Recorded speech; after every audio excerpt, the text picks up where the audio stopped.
గత 8 ఏళ్లుగా కోట్ల సంఖ్యలో మొక్కలు నాటి పర్యావరణ పరిరక్షణలో శిఖర స్థాయికి చేరుకున్న గ్రీన్ ఇండియా ఛాలెంజ్ మరో హరిత కార్యాచరణకు సిద్ధమైంది. బీఆర్ఎస్ వర్కింగ్ ప్రెసిడెంట్ కేటీఆర్ 50వ జన్మదినాన్ని పురస్కరించుకొని గోదావరి తీరం వెంట 99 లక్షల మొక్కలను నాటనుంది. గ్రీన్ ఇండియా ఛాలెంజ్ వ్యవస్థాపకుడు మాజీ ఎంపీ జోగినపల్లి సంతోష్ కుమార్ జూలై 24న ఈ కార్యక్రమానికి శ్రీకారం చుట్టనున్నారు. మహారాష్ట్రలోని గోదావరి మంచిర్యాల నదుల సంగమం నుంచి గ్రీన్ ఇండియా ఛాలెంజ్ 9వ ఎడిషన్ను ప్రారంభిస్తున్నట్లు సంతోష్ కుమార్ తెలిపారు. 8 ఏళ్ల క్రితం శ్రీకారం చుట్టిన ఒక ఆలోచన నేడు ప్రజల ఉద్యమంగా విస్తరించిందన్నారు.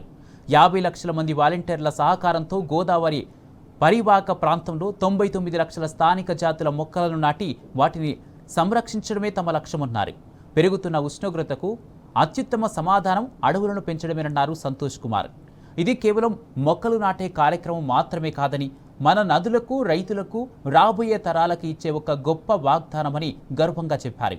మరోసారి గోదావరిని పచ్చదనంతో, జీవకళతో నింపుదామని పిలుపునిచ్చారు సంతోష్ కుమార్.